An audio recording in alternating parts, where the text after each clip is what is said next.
Good morning student.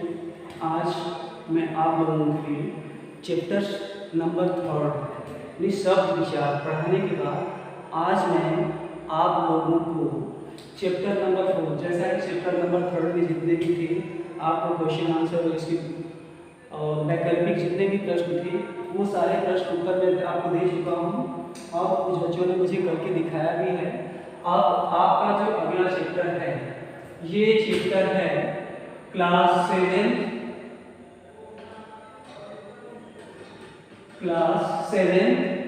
और 8 7 and 8 यानी 7 और 8 दोनों बच्चों के लिए, चूंकि दोनों ये चैप्टर सेम है इसीलिए दोनों लोग को मैं एक साथ ही इसे भेज रहा हूँ। तो इसलिए अब पाठ पे हम आते हैं। पाठ हमारा संधि। संधि क्या होता है शायद इसके पहले भी आप लोगों को बताया गया होगा और इसके बारे में थोड़ा बहुत जानते होंगे, लेकिन आज इसको डिटेल्स में पढ़ लीजिए।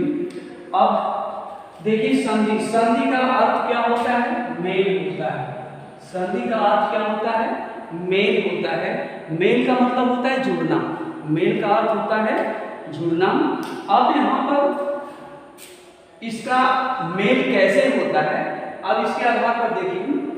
जब दो शब्दों के मेल से, इसकी परिभाषा देखिए, इसके बाद मैं आपको इसके बारे में समझा रहा हूँ पूरी तरह से। जब दो शब्दों के मेल से कोई बने नए शब्द में जो विकार उत्पन्न होता है, विकार का मतलब समझते हैं आप लोग? परिवर्तन। विकार का अर्थ होता है परिवर्तन, यानी जो विकार उत्पन्न होता है उसे हम संधि कहते हैं। अर्थात दो शब्दों के मेल से जो नए शब्दों में जो विकार उत्पन्न होता है, जो नए शब्द बनते हैं उनमें जो विकार उत्पन्न होता है या परिवर्तन होता है उसे हम संधि कहते हैं। अब संधि क्या होती है? संधि जैसे हमने एक छोटा सा एग्जाम्पल ले लिया है यहाँ पर, विद्यालय। आप लोग इसको ध्यान से देखिए। विद्या प्लस आलय, विद्या प्लस आलय। अब यहाँ पर आप देखेंगे कि ये दोनों शब्द जो है बिल्कुल अलग अलग होते हैं। और संधि के अर्थ यानी दोनों के अर्थ के अंतर्गत ये मेल कैसे होता है, आप पहले इसको ध्यान से देखिए। अब एक बात जो विशेष ध्यान देने वाली है, आप इसको पहले समझ लीजिए। संधि में कौन कौन से वर्ड जुड़ते हैं? संधि में कौन कौन से वर्ड जुड़ते हैं और वो शब्द कहाँ से होते हैं, इनको आप देखिए पहले ध्यान से। तो संधि का जो सबसे पहला शब्द होता है, पहले शब्द का अंतिम वर्ड, पहले शब्द का अंतिम वर्ड और दूसरे शब्द का पहला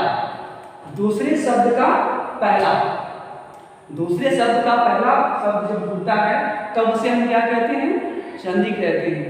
यानी संधि के मेल का मतलब ये होता है कि संधि ये मेल तो होता ही है, लेकिन वो मेल किस तरह से होता है आपको ये बातें यहाँ पर बताई जा रही हैं।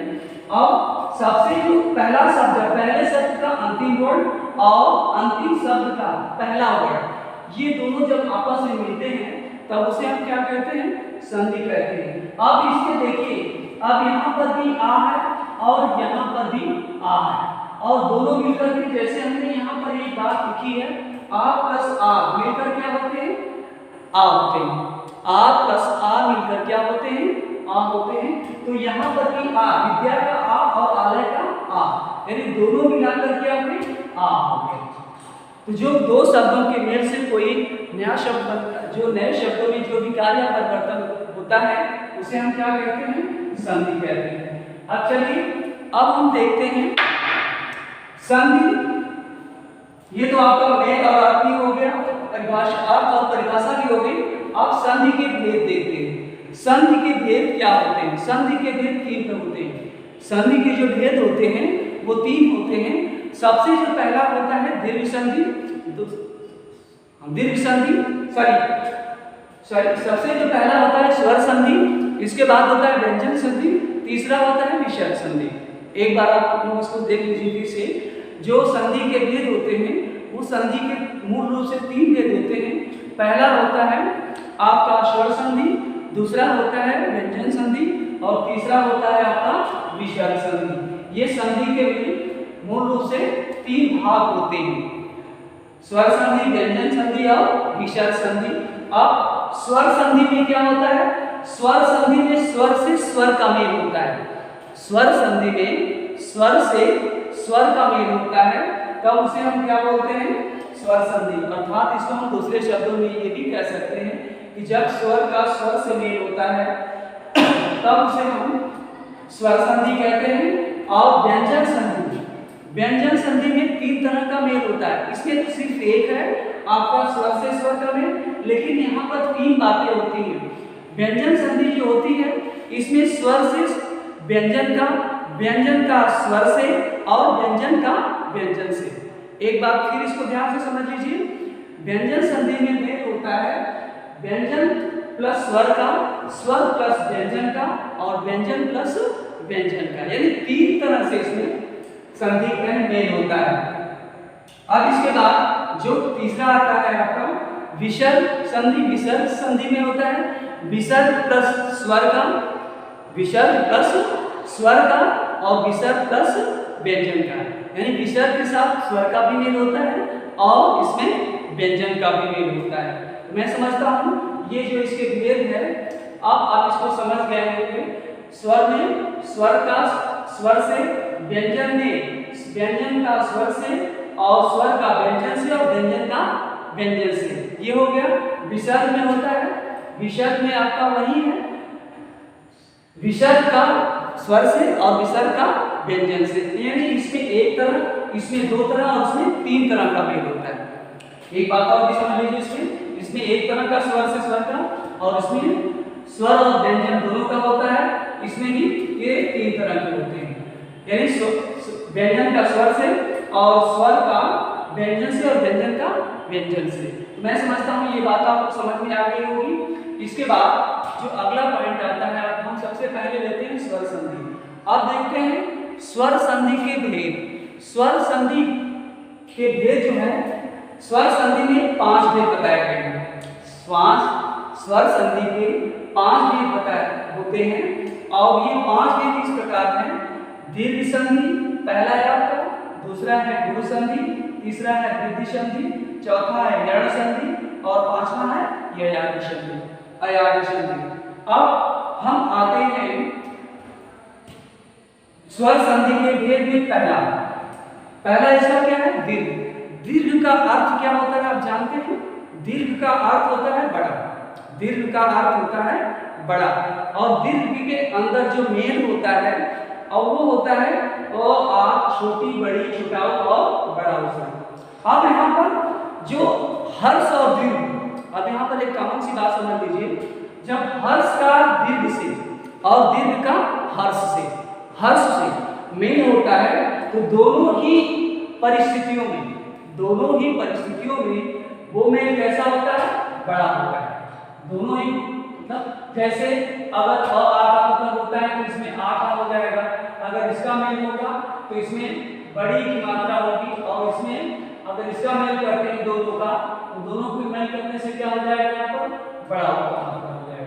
तो कहने का मतलब कि अगर हम दीर्घ स्वर का जैसे मैंने बताया आप लोगों को बड़ा होता है, दीर्घ स्वर का क्या होता है, बड़ा होता है और दीर्घ स्वर से जब हर्ष और दीर्घ मिलते हैं तो उसकी मात्राएं हमेशा बड़ी नहीं होती हैं, हमेशा बड़ी नहीं होती हैं। और उसके आधार पर अब दीर्घ स्वर में जो पहला शब्द मैंने पहला वर्ड लिखा है यहाँ पर अ प्लस अ। अब इसको ध्यान से देखिए, अ प्लस अ के मेल से कितने इसके विकार उत्पन्न होते हैं, कैसे कैसे शब्द बनते हैं, आप इसके बाद इसको देखते जाइए। अब जैसे मैंने कहा अ प्लस अ मिलकर क्या हो गया, आपका आ बनता है। कैसे बनता है, जैसे मैंने कर दिया गद्य प्लस अंश, गद्य प्लस अंश। अब यहाँ पर देखेंगे कि अब गद्य का ये अ और अंश का अ, ये दोनों मिलाकर के लिए अ और अ, यहाँ देखें ना ये अ और ये अ, यानी कि इसका पहले वर्ड का ये तीसरा, पहले वर्ड का अंतिम और दूसरे वर्ड का पहला सब जब मिलाएंगे तो इसका भी अ आ रहा है। अब यहाँ कहेंगे कि य है और अ कैसे आ गया, तो अगर य का हम वर्ड विक्षेप करेंगे तो हो जाएगा ये य प्लस अ। तो इसका जो अंतिम वर्ड होता है, मैंने एक बात आपसे बताई थी कि जो इसके अंतिम वर्ड होते हैं उसी के आधार पर इसका मेल किया जाता है। तो अब यहाँ पर देखें क्या, इसमें अ और ये अ मिलके क्या हो गया है, आ हो गया। अब इसको हम मिलाएंगे तो क्या हो जाएगा, ये गद्यांश हो जाएगा। ठीक है, मैं समझता हूँ ये बात समझ में आ गई होगी आपको। इसके बाद जो इसका दूसरा पॉइंट है, यहाँ पर आ और अ है, आ और अ, आ प्लस अ। अब इसका एग्जांपल देख लीजिए, ये तो पहले का एग्जांपल था, अब ये दूसरे का एग्जांपल यहाँ पर है आ प्लस अ है, यहाँ पर आ प्लस अ। अगर हम आ प्लस अ जैसे हमने लिख दिया विद्या,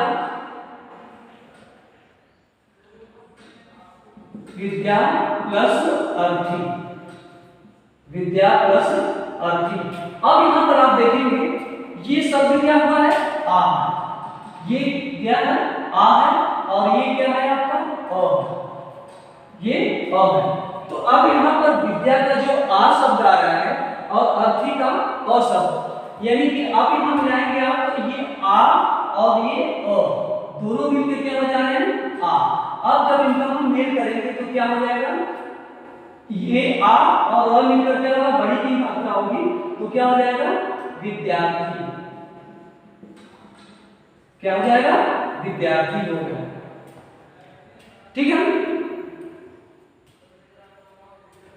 अब इसके बाद मैं समझता हूं दोनों एग्जांपल समझ में आ गए होंगे आपको। अब इसके बाद जो अगला एग्जांपल है वो है आपका अ प्लस आ, अ प्लस आ।